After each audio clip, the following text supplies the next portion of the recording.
esta nueva sesión de nuestro diplomado de Inteligencia Estratégica aplicada a los conflictos sociales, abordaremos nuestra novena sesión titulada Tipos de conflictos sociales. Como ya habíamos explicado, la naturaleza del conflicto conlleva a una serie de causas que a su vez van a explicar las manifestaciones como los conflictos se generan al interior de la sociedad. En ese sentido, es necesario aclarar que existen dos formas de conflictos de acuerdo a lo planteado por Louis Coser, el sociólogo norteamericano, en su libro Las funciones del conflicto social. En esta perspectiva existe un conflicto denominado funcional, que es aquel que genera desarrollo cuando se soluciona. Promueve que los líderes de grupo conserven un grado mínimo constante de conflicto suficiente para que el grupo sea viable, autocrítico y creativo. Es una confrontación entre grupos que resulta positiva para el rendimiento de la organización. Por ejemplo, el que se produce entre departamentos con respecto a la forma más eficaz de prestar un servicio, lo cual crea una tensión creativa. Para que un conflicto sea constructivo o funcional, las partes que intervienen en él deben reconocer lo siguiente. En primer término, sus partes deben de creer que las personas pueden cambiar. En segundo lugar, que sus partes deben creer que lo inaceptable es permitir que el conflicto se mantenga sin resolver. En tercer término, que sus partes deben creer que sus puntos sobre el conflicto pueden ser distorsionados o incompletos y por tanto es importante conocer el punto de vista de la otra parte. En este sentido, el conflicto implica aprendizaje, experiencia, cuestionamiento y cambio. En cuarto lugar, sus partes deben tener la voluntad de encontrar una solución que concilie los intereses de ambos. Importancia de estimular o también llamada empatía. Los conflictos en ese mismo sentido son hechos inevitables e importantes en la vida social, aun cuando es un aspecto familiar de nuestra existencia. El conflicto tiene formas, procesos y resultados contradictorios. De ahí que su estudio motiva diversos grupos de enfoques que van orientados hacia los aspectos psicológicos, sociológicos e incluso economicistas. Asimismo, también existen enfoques pedagógicos que tratan de interpretar la naturaleza de estos conflictos. Un segundo tipo de conflictos sociales se va a identificar bajo la forma de conflictos disfuncionales, es decir, aquellos que provocan un negativo funcionamiento de las relaciones entre las partes y que no producen ningún desarrollo cuando se solucionan. Es provocado por la mala comunicación, por la falta de franqueza y confianza, por la incapacidad de administración para responder a las necesidades y aspiraciones de los empleados. Este conflicto disfuncional es aquel que también se va a caracterizar por la confrontación o interacción entre grupos que perjudican a la organización o impiden que ésta alcance sus objetivos. La dirección debe tratar de eliminar conflictos de este tipo. Un conflicto beneficioso puede transformarse en perjuicio.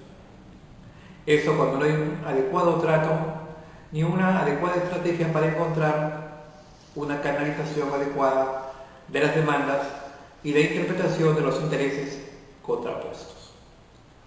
El conflicto, asimismo, se va a comportar de acuerdo a diferentes intensidades, lo cual va a significar un grado de exacerbación o de clímax que va a generar una crisis, o también un grado de temperamento que va a implicar el declive del mismo.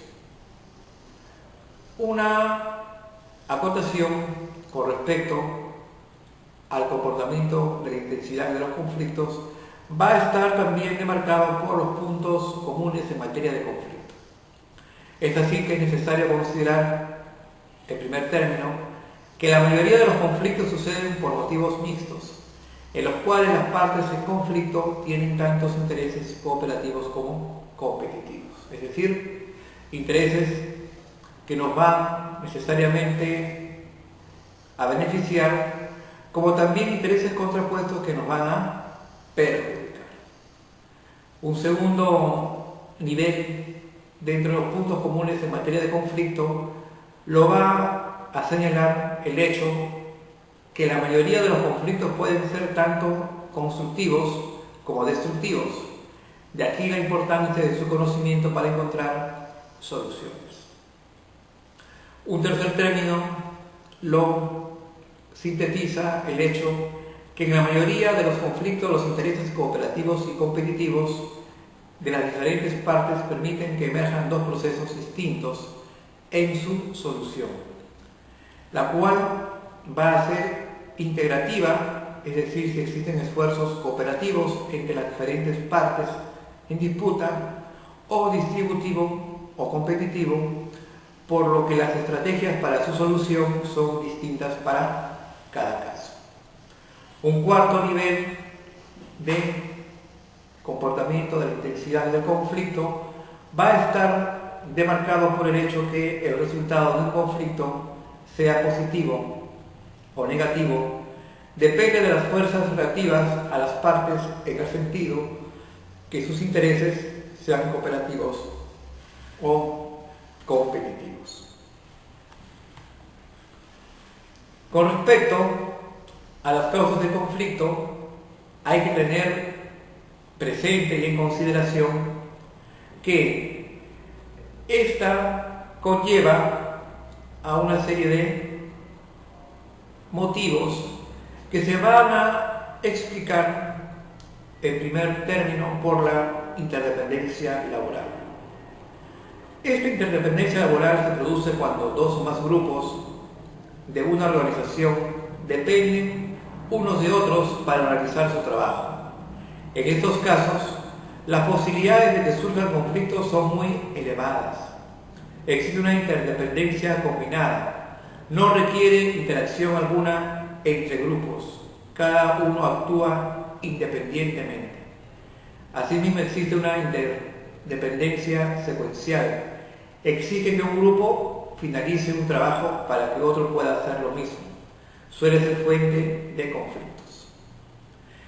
Esto conlleva a un determinado tipo de conflictos que corresponden a aquellos de naturaleza laboral, propios de un trabajo que se realiza en un ambiente en el cual muchas veces existen intereses contrapuestos. Una segunda causa de conflicto lo constituyen los diferentes objetivos. A medida que las diferentes unidades de una organización van especializándose, sus objetivos se van distanciando. Esta diferencia de objetivos se puede traducir en una diferencia de expectativas entre diferentes miembros de cada unidad. Dada la diferencia entre objetivos y expectativas, cabría la posibilidad de que se presenten conflictos por dos circunstancias. En primer término, por los recursos limitados, y en segundo lugar, por las estructuras de retribución.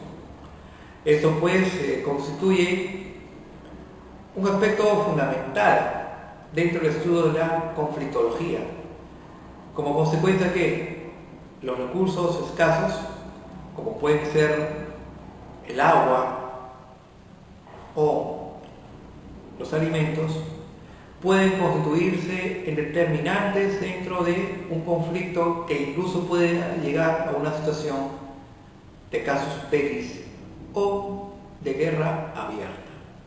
Y por otro lado, las estructuras de retribución no son las más equitativas y como consecuencia de ello no existe una adecuada reciprocidad, lo cual va a repercutir también en una situación de alta conflictividad social. Una tercera causa de conflicto la constituye aquella que está determinada por la diferencia de percepción. Es decir, cualquier desacuerdo sobre lo que constituye la realidad puede concluir en un conflicto. Esto determina, en primer término, diferentes objetivos. En segundo lugar, diferentes horizontes temporales, lo cual implica posiciones incongruentes.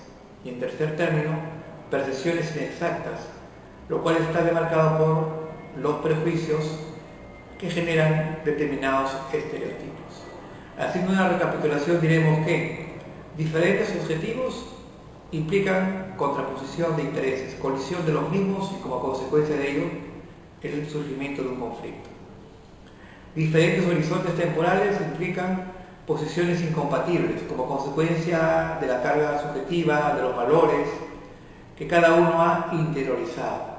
Y finalmente, las percepciones inexactas que nos señalan un estereotipo que tenemos de manera prejuiciosa con respecto a otro grupo o componente social que no necesariamente es interpretado de acuerdo a lo que debería ser la objetividad.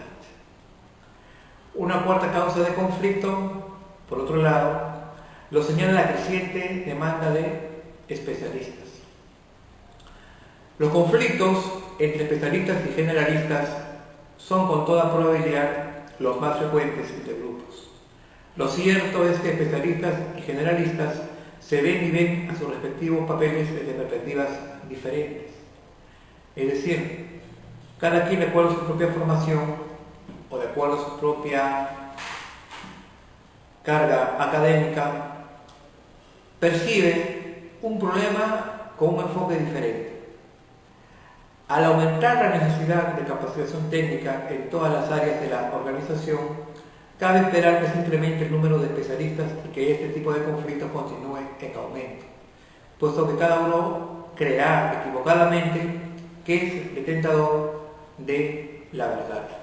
Y como consecuencia de ello, por no ejercitar su trabajo interdisciplinario, se generarán conflictos como consecuencia de las apreciaciones y enfoques diferentes.